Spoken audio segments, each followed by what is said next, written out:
So this is what you've been hiding from me. You'll never understand. The phone call that ended my marriage came at 11:47 p.m. on a Tuesday. Crackling through the baby monitor I'd forgotten was still connected upstairs. Claire's voice, crystal clear from our bedroom, talking to someone who definitely wasn't me. We're sleeping together, but it doesn't really count since we're using protection.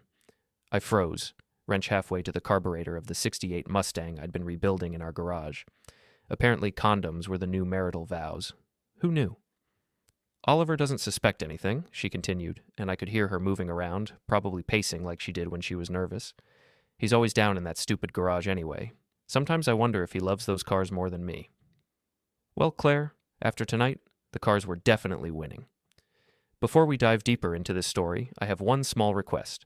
Please subscribe, drop a like, comment, and hit that hype button to boost this channel so more people can discover these incredible Reddit stories. I set down my tools carefully, each one finding its designated spot on my pegboard with the precision of a man trying very hard not to put his fist through the drywall. 23 years old when we met, 35 now, and Claire had just reduced our 12-year marriage to a technicality about latex. The voice on the other end was too muffled to make out, but Claire's responses painted a pretty clear picture. Next weekend works. The Riverside Motel like usual? No, he'll be at the shop Saturday morning like always. The Riverside Motel. Classy. Nothing said, I'm destroying my marriage, like a place that rented rooms by the hour and had more health code violations than a food truck festival. I clicked off the monitor and walked to my workbench, staring at the calendar hanging above it. Saturday was circled in red. The day I was supposed to install new brake pads on Mrs. Henderson's Buick. Looked like I'd be making different plans. My name is Oliver James, and I own Precision Auto Body on the south side of Millbrook, a town that peaked sometime around 1987 and had been sliding downhill ever since. I employed 6 guys, fixed everything from fender benders to full restorations, and had built what most people would call a decent life. 2-story house with a white picket fence, successful business, beautiful wife who took artsy photographs for local magazines and wedding clients. Turns out she'd been taking some very personal shots lately. I'd suspected something was off for months. Claire had always been particular about her appearance. She was a photographer, after all, and image was everything in her world. But lately, she'd been gym-obsessed, buying lingerie that never made appearances in our bedroom, and developing a sudden interest in networking events that seemed to happen exclusively in the evening. The signs were all there. I'd just been too busy keeping our lives running to connect the dots. I grabbed a beer from the mini-fridge I kept in the garage and popped it open, the sound echoing off the concrete walls. The Mustang sat there like a patient, half-assembled, waiting for me to finish what I'd started. Just like everything else in my life, apparently. My phone buzzed. A text from Claire. Working late on the Morrison wedding photos. Don't wait up. I checked the timestamp on the baby monitor conversation, 11:47 p.m. Her text, 11:52 p.m., 5 minutes to craft a lie. She was getting efficient. I typed back, no problem, love you. Because what else do you say when your world just shifted on its axis? When the woman you'd built everything around casually discusses your marriage like it's a minor inconvenience in her affair schedule? You say, love you, and start planning your next move. The garage felt different now, like the walls had absorbed something toxic. I'd spent countless hours here, restoring classic cars, fixing neighbors' vehicles, teaching myself everything from basic maintenance to full engine rebuilds. This was my sanctuary, my place of control in a world that often felt chaotic. Now it felt like a hiding place. I pulled out my laptop and did what any reasonable person would do in 2023. I started researching. The Riverside Motel had a website that looked like it was designed in 1999, complete with blinking text and a photo gallery that made the place look significantly less seedy than reality. But reviews were reviews, and people loved to complain online. Thin walls, wrote reviewer Guy47. Could hear everything from the next room. Cash only, no questions asked, added Sarah M. Millbrook. Perfect for discretion. Discretion. Right. I spent the next hour reading reviews, checking the motel's location on Google Maps, and learning more about infidelity logistics than any married man should have to know. The Riverside was 15 minutes from our house, 20 minutes from Claire's downtown studio space, and apparently the go-to spot for affairs in our charming little town. By 1 a.m., I had a plan forming. Not a good plan, necessarily, but a plan. Claire came home at 1:23 a.m., slipping into bed like she'd been doing this routine for months, which I was starting to realize she probably had been. How'd the Morrison photos turn out? I asked quietly in the dark. Good, she whispered back. Really good. I think they'll love them. I stared at the ceiling, listening to her breathing even out as she fell asleep. 12 years of marriage, and she could lie to my face and then sleep peacefully next to me like nothing had happened. That took a special kind of person. Thursday and Friday passed in a blur of routine maintenance and forced normalcy. I changed oil, replaced brake pads, and made small talk with customers while my wife prepared for her weekend rendezvous. She was practically glowing, humming while she made coffee, spending extra time on her makeup. You seem happy, I mentioned Friday morning, watching her apply lipstick with the precision of a surgeon. Just excited about this weekend, she said, meeting my eyes in the bathroom mirror. I'm meeting with a potential new client. Could be a big opportunity. That's great, honey. Where are you meeting them? Downtown. Probably grab lunch, discuss their vision for the shoot. Another lie, smooth as silk. She was getting really good at this. Saturday morning arrived gray and drizzly. Typical October weather in upstate New York. I opened the shop at 7 like always, but instead of diving into Mrs. Henderson's Buick, I found myself staring out the window, watching the clock. At 9:30, my phone rang. Coach Willie Braddock, my old boxing trainer from back when I still had dreams of being something other than a small-town mechanic. Oliver, you sound like hell, Willie said without preamble. What's eating you? Willie had trained me for 3 years in my 20s, back when I thought I might have what it took to go professional. Turned out I had decent technique, but lacked the eliminator instinct you needed to make it past regional competitions. Willie always said I was too nice for boxing, that I pulled my punches when I should have been going for the knockout. Maybe it was time to stop pulling punches? Claire's having an affair, I told him, the words coming out flat and matter-of-fact. Silence on the other end, then. You sure? Positive. Overheard her making plans. She's at the Riverside Motel right now, probably. Jesus, Oliver, I'm sorry. What are you going to do? That was the question, wasn't it? What was I going to do? I don't know yet, I admitted. But I'm done being the nice guy who gets walked all over. You want to talk about it? I'm at the gym. I looked around the shop, at the half-finished repairs and the organized chaos that represented my life's work. Yeah, I'll be there in 20 minutes. Willie's gym was exactly what you'd expect from a place that had been training fighters since the 1970s. Exposed brick walls, heavy bags that had seen better decades, and the permanent smell of sweat and determination. Willie was in his late 50s now, gray-haired and thick around the middle, but he still moved like a fighter. So tell me about this affair, he said, wrapping my hands for the heavy bag. I laid out everything while I warmed up. The phone call, the lies, the months of suspicious behavior that suddenly made perfect sense. Willie listened without interrupting, nodding occasionally. You know who the guy is? He asked when I finished. Not yet, but I'm going to find out. I spent the next hour beating the hell out of Willie's heavy bags, working through 12 years of frustration and anger. My technique was rusty, but the muscle memory was still there, and it felt good to hit something. You're telegraphing your right cross, Willie observed. Same problem you always had. You think too much before you strike. Maybe that's my problem in general, I said, breathing hard. Maybe. But thinking isn't always bad, Oliver. Sometimes the best revenge is the kind that takes planning. I stopped punching and looked at him. What do you mean? Willie smiled, and for a moment I could see the young fighter he'd been 40 years ago. I mean, maybe it's time you learned how to throw a proper sucker punch. By the time I got back to the shop, I had the beginnings of a real plan. Not the hot-headed, confrontational approach that would land me in jail or divorce court with nothing to show for it. Something smarter. Something that would hurt them both in ways that mattered. I pulled up the Riverside Motel's website again and studied the layout. Single-story building, parking lot in front of each room, no security cameras that I could see in the online photos. The kind of place that minded its own business and expected customers to do the same. Perfect. At 2 p.m., I drove to the motel. Claire's silver Honda Civic was parked in front of room 7, next to a black BMW that screamed midlife crisis. I parked across the street at a gas station and waited, and waited, and waited. At 4:17 p.m., the door to room 7 opened and my wife stepped out, followed by a man I recognized but couldn't immediately place. Tall, well-dressed, the kind of guy who probably used words like synergy in normal conversation. He kissed Claire goodbye, not a quick peck, but a full-on, hands-in-her-hair kiss that made my stomach clench. Then I remembered where I knew him from. Ethan Carter, Claire's old friend from college who'd moved back to Millbrook about 6 months ago. He'd been to our house for dinner twice, had shaken my hand and complimented my garage setup while planning to screw my wife behind my back. The BMW had a vanity plate, Adman 1, Of course it did. I watched them say their goodbyes, Claire getting into her Honda and Ethan into his pretentious car. They pulled out of the parking lot in opposite directions, probably heading home to their respective spouses to continue the charade. Oh. That's when I noticed the woman sitting in the burgundy sedan parked 2 spaces down from where Ethan's BMW had been. She was watching me watch them, and when our eyes met through her windshield, she didn't look away. Instead, she got out of her car and walked over to mine. "You must be Oliver," she said when I rolled down my window. She was attractive in a sharp, professional way. Mid-30s, blonde hair pulled back in a severe bun, wearing a business suit that probably cost more than I made in a week. "Do I know you?" "Mara Carter, Ethan's wife." The words hit me like a punch to the solar plexus.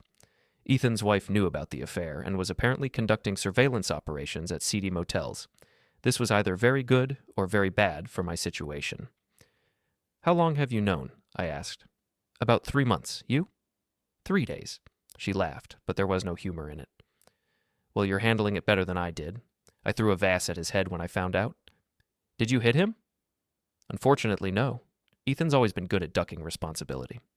I studied her face, looking for signs of the breakdown I was probably displaying. But Mara Carter looked composed, controlled, like a woman who'd moved past the emotional stage and into something more calculating. "What do you want?" I asked. "To talk. There are things about your wife and my husband that you don't know yet. Things that make this affair a lot more complicated than just connection." "What kind of things?" "The kind we shouldn't discuss in a motel parking lot. Are you free for coffee?" 20 minutes later, we were sitting in a corner booth at Millbrook Diner, 2 betrayed spouses sharing war stories over coffee and pie. Mara had brought a manila folder that she placed on the table between us like evidence in a trial. "Ethan's been planning this for months," she said, opening the folder to reveal bank statements, credit card bills, and printed emails. "The affair with Claire isn't just recreational, it's strategic." I stared at the papers, trying to make sense of what I was seeing. Strategic how? "Ethan's advertising agency is failing, has been for over a year.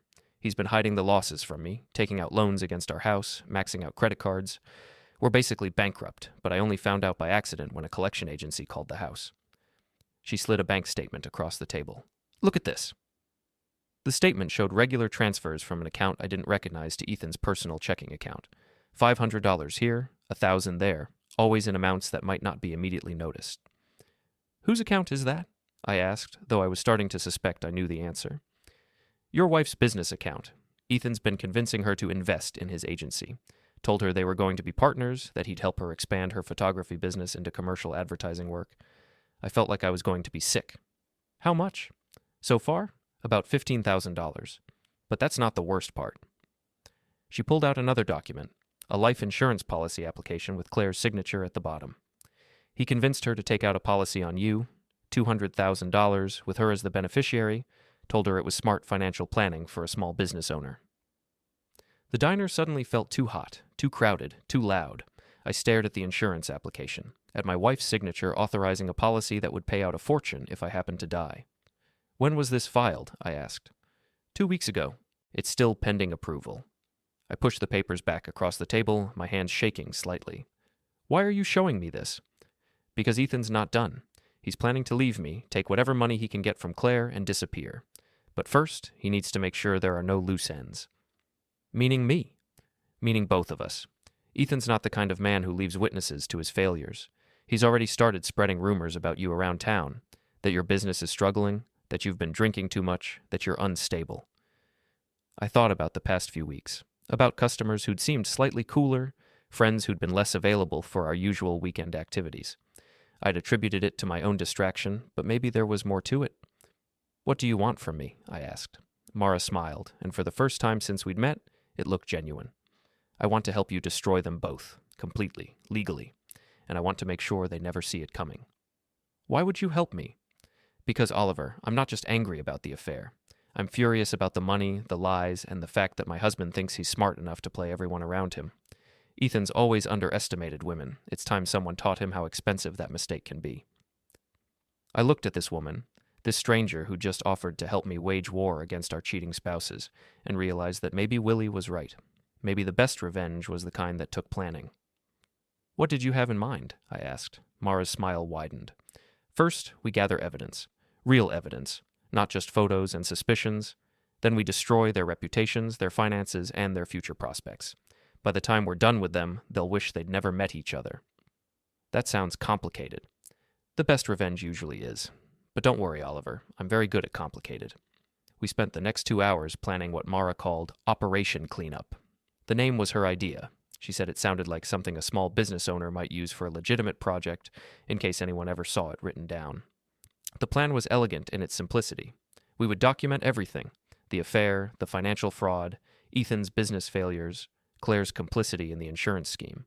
Then we would systematically destroy their credibility, their relationships, and their ability to profit from their betrayal. The key, Mara explained, is to make them destroy each other.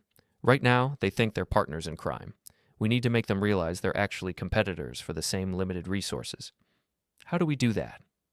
We make each of them think the other one is planning to betray them, which, knowing Ethan, is probably true anyway.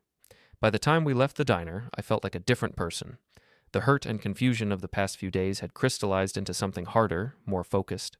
Claire and Ethan thought they were playing games with people who were too trusting, too naive to fight back. They were about to learn how wrong they were. I got home at 7 p.m. to find Claire in the kitchen, cooking dinner and humming to herself. She looked radiant, satisfied, like a woman who'd spent the afternoon doing exactly what she wanted to do. "How was your day?" she asked, kissing my cheek like nothing had changed. "Productive," I said. "Very productive. How was your client meeting?" "Great, really great. I think this could lead to some exciting opportunities." I watched her move around the kitchen, preparing our meal with the same care she'd always shown, and marveled at how easily the lies came to her now. 3 days ago, this performance would have convinced me completely. Now I could see the calculation behind every smile, every casual touch. "That's wonderful, honey. I'm happy for you." And in a strange way, I was, because Claire's happiness meant she wouldn't see what was coming until it was too late. Over dinner, she told me elaborate stories about her fictional client meeting, describing a made-up couple who wanted engagement photos and a possible wedding shoot. The level of detail was impressive. She'd clearly put thought into creating a believable cover story. "They're thinking about a spring wedding," she said, twirling pasta around her fork. "Something outdoors, maybe at that vineyard upstate." "Sounds lovely," I replied. "Will you be working with them regularly?" "Probably. They seem like the type who'll want multiple sessions, engagement photos, bridal portraits, the whole package. Multiple sessions, multiple trips to the Riverside Motel, in other words." "Well, I'm glad you're expanding your client base," I said. "Business has been good for me, too. Mrs. Henderson recommended me to 3 of her friends this week." It was true, actually. My auto shop was doing well, which made Claire's financial betrayal even more insulting.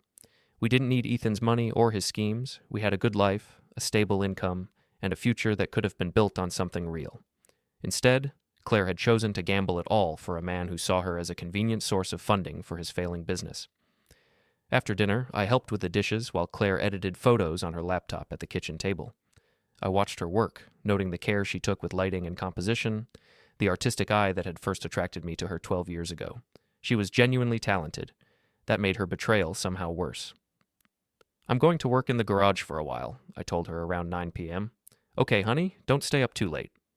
I kissed the top of her head, breathing in the familiar scent of her shampoo, and went to begin phase 1 of Operation Cleanup. My garage had always been my thinking space, but tonight it felt different. Tonight it was mission control. I pulled out my laptop and started documenting everything I knew: the overheard phone conversation, the motel surveillance, my meeting with Mara, the financial documents she'd shown me. I created a timeline, noting dates and amounts, building a comprehensive picture of the conspiracy that had been unfolding around me. Then I started researching Ethan Carter. His advertising agency, Carter Creative Solutions, had a professional website that showcased impressive client work and glowing testimonials. But a deeper dive revealed a different story. Several former clients had left negative reviews on business sites, complaining about missed timelines, poor communication, and billing disputes. One review, posted 3 months ago, was particularly damning. "Ethan Carter took our deposit and disappeared. Never delivered the promised work, won't return calls. Avoid at all costs." I cross-referenced the timeline with what Mara had told me about their financial troubles. The negative reviews started appearing right around the time Ethan would have been running out of money, right before he rekindled his friendship with Claire. My phone buzzed with a text from Mara. "Found something interesting. Can you meet tomorrow morning? 9 a.m., same diner." I texted back, "I'll be there." The next morning, Claire left early for what she claimed was a sunrise photo shoot at the lake. I watched her drive away, camera equipment loaded in her Honda, looking every inch the dedicated professional photographer. Except the lake was in the opposite direction from where she'd turned. At the diner, Mara was waiting with another folder, this one even thicker than yesterday's. She looked like she hadn't slept much, but her eyes were bright with the satisfaction of someone who'd made important discoveries. "I spent all night going through Ethan's files," she said without preamble. "Did you know your wife isn't his only mark?" She opened the folder to reveal printed emails, bank records, and what looked like a client database. Ethan's been running the same con on at least 3 other women in town. Lonely wives, small business owners, women with access to money and a weakness for his particular brand of charm. I stared at the evidence, feeling a new kind of anger building in my chest. Claire's not special. She's just another victim in his scheme. "Victim and accomplice," Mara corrected. "Look at this." She showed me an email exchange between Claire and Ethan, dated 2 weeks ago. In it, Claire suggested they target another local business owner, a woman who ran a successful catering company and had recently been widowed. "Your wife is helping him identify new marks," Mara said. "She's not just sleeping with my husband, she's actively participating in his fraud operation." The betrayal felt complete now. It wasn't just an affair driven by passion or dissatisfaction. Claire had become a criminal, helping Ethan steal from people in our community, people we knew and socialized with. "There's more," Mara continued. "I found communications with someone in Florida. Ethan's been planning his exit strategy for months. He's got a fake identity set up, a bank account, even a condo rental agreement. He's planning to disappear with whatever money he can steal, leaving all his victims behind to deal with the consequences. Including Claire. Especially Claire. She's not part of his escape plan, Oliver. She's just another mark who's outlived her usefulness." I studied the documents, seeing the scope of Ethan's operation for the first time. This wasn't a simple affair or even a straightforward con. This was organized fraud on a scale that could destroy multiple families and businesses. "We need to go to the police," I said. Mara shook her head. "Not yet. We don't have enough evidence that would hold up in court, and Ethan's smart enough to have covered his tracks legally. Most of these transactions look like legitimate business investments or personal loans. We need to catch him in the act or get him to confess." "How do we do that?" "We make him desperate. Cornered animals make mistakes, and Ethan's already under pressure. We just need to increase it until he breaks." She outlined a plan that was both simple and devastating. We would systematically expose Ethan's business failures to his remaining clients, destroy his professional reputation, and cut off his sources of new funding. At the same time, we'd plant evidence that Claire was planning to betray him, maybe even turn him into the authorities. "The beauty of it," Mara explained, "is that we don't have to lie. We just have to accelerate the timeline of things that were already going to happen." "What about Claire?" "What about her? She made her choice when she decided to help him steal from people. Now she gets to live with the consequences." I looked at this woman who'd become my unlikely partner in revenge and realized she was right. Claire wasn't an innocent victim who'd been seduced by a charming con man. She was an active participant who'd helped target other victims. She deserved whatever was coming to her. Over the next week, Mara and I put our plan into motion with the precision of a military operation. She handled the business side, contacting Ethan's clients with carefully worded warnings about his financial instability. I focused on the personal angle, spreading word through Millbrook's gossip network about strange behavior I'd observed. The results were immediate and devastating. By Wednesday, 3 of Ethan's remaining clients had terminated their contracts. By Friday, his landlord had served him with an eviction notice for the office space that housed Carter Creative Solutions. The local business community, which thrived on reputation and word of mouth, had effectively blacklisted him. Meanwhile, I'd been playing the role of concerned husband to perfection. I asked Claire worried questions about her new client, expressed concern about the late nights and weekend meetings, and generally made it clear that I was becoming suspicious. "Maybe I should meet this client," I suggested on Thursday evening. "If they're going to be such a big part of your business, I'd like to know who they are." Claire's reaction was immediate and telling. "That's not necessary, honey. They're very private people. They specifically asked me not to involve anyone else in the project." "That seems odd. Most couples love talking about their wedding plans." "Not everyone's the same, Oliver. Some people value discretion." Discretion, the same word the motel reviews had used. On Friday night, Claire came home agitated and distracted. She claimed her client had requested some last-minute changes to their photo timeline, but I could see the stress in her posture, the way she kept checking her phone. Ethan was feeling the pressure, and it was affecting their relationship. Saturday morning, I got a text from Mara. "Phase 2 ready. Meet me at the storage unit on Industrial Road at 2 p.m. Come alone. The storage facility was on the outskirts of town, the kind of place people used to hide things they didn't want found. Mara was waiting by Unit 47, looking like a woman who'd discovered buried treasure. Ethan's been using this place to store documents he didn't want me to find, she explained, rolling up the metal door. Financial records, client files, correspondence with his contacts in Florida, everything we need to destroy him completely. The storage unit was organized like a filing cabinet, with boxes labeled by date and client name. I recognized several local businesses, including the catering company Claire had suggested as a target. How did you get access to this? Mara held up a key. I've been doing Ethan's laundry for 15 years. Men always forget to empty their pockets. We spent the next 3 hours photographing documents, building an airtight case that showed the scope of Ethan's fraud operation. Bank records, forged contracts, emails discussing how to manipulate victims. It was all there, documented in Ethan's own words.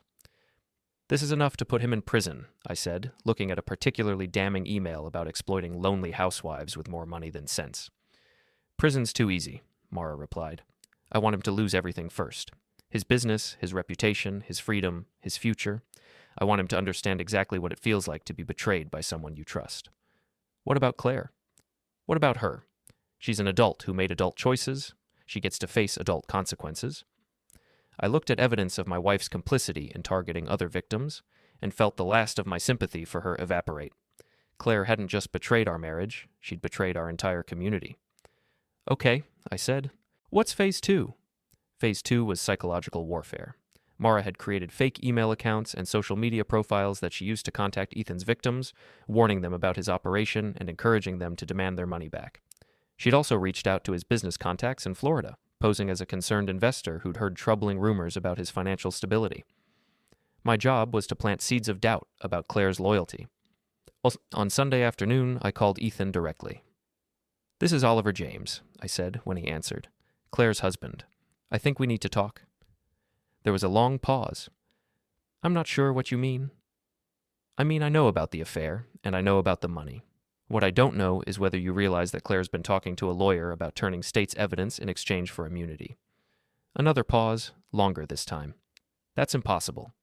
Is it? She's been asking me a lot of questions about your business lately. Wants to know if I think what you're doing is legal. Seems like she's getting nervous about being associated with your operation. Claire would do whatever she thinks is best for Claire, I interrupted. Just like you do whatever you think is best for you. The question is, what are you going to do about it? I hung up before he could respond, leaving him to wonder how much I knew and what Claire might be planning. The effect was immediate. That evening, Claire came home upset and confused. Ethan's been acting strange, she told me over dinner. Paranoid, asking weird questions about whether I've talked to anyone about our business relationship. What kind of business relationship? I asked innocently. Just some consulting work I've been doing for his agency. Marketing advice, that sort of thing. Another lie, but this one delivered with less confidence than usual. Maybe he's just stressed about his business, I suggested. I heard through the grapevine that he's been having some financial troubles. Claire's fork stopped halfway to her mouth. What kind of troubles? Lost some big clients recently. Word is he might have to close the agency. I watched her process this information, seeing the calculation behind her eyes. If Ethan's business was failing, what did that mean for her investment, for their plans? For the first time since this whole mess started, Claire looked genuinely worried. Over the next few days, the pressure on both of them intensified. Ethan's remaining clients continued to abandon him, and his landlord had started the formal eviction process. Meanwhile, several of his fraud victims had retained lawyers and were demanding full restitution. Claire, meanwhile, was dealing with her own crisis of confidence. I'd continued to plant suggestions that Ethan might be planning to disappear, leaving her holding the bag for their illegal activities. You seem distracted lately, I mentioned on Wednesday evening, finding her staring at her laptop with a frown. Just work stuff, she said, but her voice lacked its usual conviction. Anything I can help with? No, it's complicated. Business complications. With your new client? She nodded, but I could see the lie was becoming harder for her to maintain. That night, I heard her on the phone again, but this time the conversation was different, tenser, more desperate. You're being paranoid, she was saying. Oliver doesn't know anything. He's completely clueless. A pause, then. What do you mean, disappear? Ethan, we had a plan. Another pause, longer this time. You can't just leave me here to deal with this mess. I put money into your business. I helped you identify new clients. We're partners. Her voice was rising, losing the careful control she'd maintained for months. Don't you dare hang up on me. Ethan, Ethan. I heard her throw something, probably her phone, against the wall. The partnership was dissolving, just like Mara had predicted. Thursday morning, Claire left early and didn't come home until after midnight. Friday, she barely spoke to me at all, spending most of the day on her laptop or making hushed phone calls. Saturday, she didn't come home at all. I called her cell phone around 10 p.m. It went straight to voicemail. Hi, you've reached Claire James Photography. Please leave a message and I'll get back to you as soon as possible. The same professional greeting she'd been using for years, back when her business was legitimate and our marriage was real. I didn't leave a message. Instead, I called Mara. It's time for phase 3, I said. Sunday morning, Mara and I met at the police station with boxes of evidence documenting Ethan's fraud operation. Detective Sarah Rodriguez, a woman I'd gone to high school with, listened to our story with the weary patience of someone who'd seen every variation of human greed and stupidity. This is extensive, she said, flipping through bank records and forged contracts. How long has this been going on? At least 6 months, Mara replied. Probably longer. We've identified at least 8 victims, with total losses approaching $60,000. And your wife is involved how? Rodriguez asked me. I showed her the emails where Claire had helped identify targets and the insurance policy application she'd filed without my knowledge. She's been helping him select victims and launder money through her business accounts, I explained. She's not just having an affair, she's an active participant in the fraud.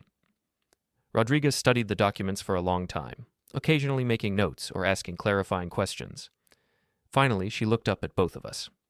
This is solid evidence, but I have to ask, what's your end game here? Are you looking for justice or revenge? Justice, Mara said firmly. We want them prosecuted to the full extent of the law. What about you, Oliver? Your wife could be looking at serious prison time if we pursue this. I thought about 12 years of marriage, about the woman I'd loved and trusted, about the life we'd built together. Then I thought about the insurance policy, the targeting of vulnerable victims, the casual way she'd discussed our marriage as a technicality. She made her choice, I said. Now she gets to live with the consequences. Rodriguez nodded. Okay, I'll need formal statements from both of you, and we'll need to verify this evidence independently. But based on what you've shown me, I think we have enough to make arrests.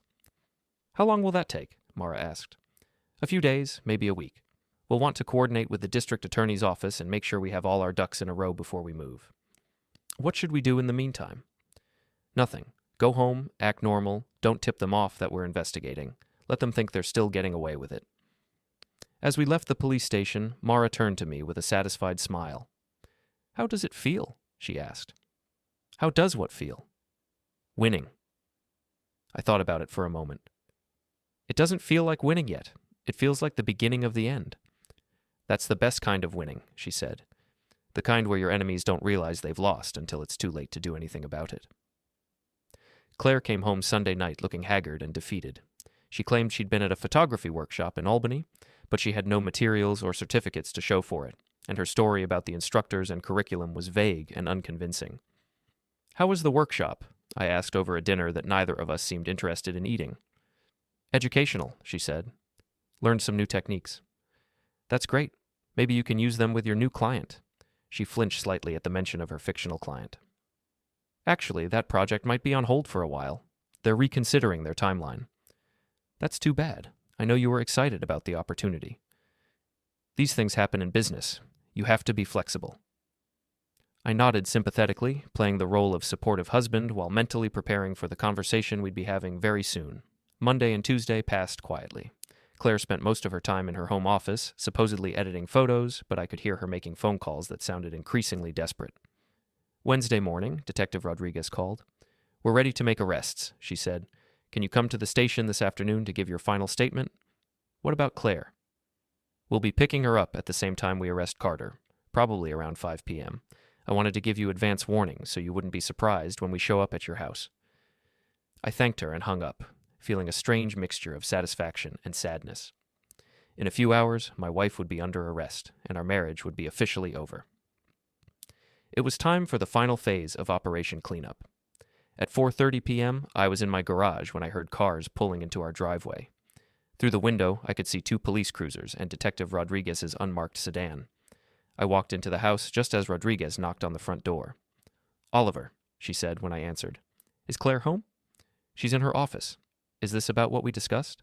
Yes, we have a warrant for her arrest. Claire appeared in the hallway, looking confused and frightened. Oliver, what's going on? Why are there police cars in our driveway? Claire James, Rodriguez said, stepping forward with handcuffs. You're under arrest for conspiracy to commit fraud, money laundering, and filing false insurance claims. The color drained from Claire's face. There must be some mistake. I haven't done anything wrong. You have the right to remain silent, Rodriguez continued, securing the handcuffs. Anything you say can and will be used against you in a court of law. Claire looked at me with wide, desperate eyes. Oliver, tell them this is crazy. Tell them I would never... I can't do that, Claire, I said quietly, because we both know it wouldn't be true. Understanding dawned on her face, followed quickly by rage. You bastard, she hissed. You set me up. No, I replied. You set yourself up. I just made sure you got caught. As they led her to the police car, Claire turned back to me one last time. This isn't over, Oliver. I'll fight this. I'll prove I was manipulated, that I'm a victim too. Good luck with that, I said. The evidence says otherwise. I watched the police cars drive away, taking my wife and the last 12 years of my life with them. The house felt different immediately, quieter, emptier, but also cleaner somehow. My phone rang. It was Mara. They got Ethan too, she said. Arrested him at his office, right in front of his last remaining client. How do you feel? Like I can finally breathe again. What about you? I looked around the house that would soon be just mine, at the life I'd have to rebuild from scratch. Like I'm ready to start over, I said. The trial took 8 months. Claire and Ethan both tried to claim they were victims of each other's manipulation, but the evidence was too comprehensive, too damning. The emails, bank records, and recorded phone calls painted a clear picture of two people who'd conspired to defraud multiple victims. Claire was sentenced to 3 years in prison and ordered to pay full restitution to the victims. Ethan got 5 years and a larger restitution order. Mara divorced him while he was awaiting trial, taking half of what little assets remained after the restitution payments. She moved to Portland and started a consulting business helping fraud victims navigate the legal system. I kept the house and the auto shop. Business actually improved after the trial. Apparently, being the wronged husband in a high-profile fraud case made me more sympathetic to potential customers. I also started boxing again, training with Willie 3 times a week. My technique improved significantly once I stopped pulling my punches. 6 months after Claire's sentencing, I was working late in the garage when my phone rang. Unknown number, but I recognized the area code as the prison where Claire was serving her sentence. This is a collect call from an inmate at Millbrook Correctional Facility, the automated voice said. Will you accept charges? I thought about it for a moment, then hung up. Some conversations weren't worth having. I went back to work on the '68 Mustang, the same car I'd been rebuilding the night I overheard Claire's phone call. It was almost finished now. New engine, fresh paint, custom interior. It would be beautiful when it was done, better than it had ever been originally. Sometimes the best revenge was building something better from the wreckage of what came before. Sometimes it was just learning when to hang up the phone. My name is Oliver James, and I own Precision Auto Body in Millbrook, New York. I fix things that are broken, restore things that are damaged, and help people get back on the road when their lives fall apart. It's good work, honest work, and it pays better than I ever expected, especially when you don't have to share it with anyone who doesn't deserve it.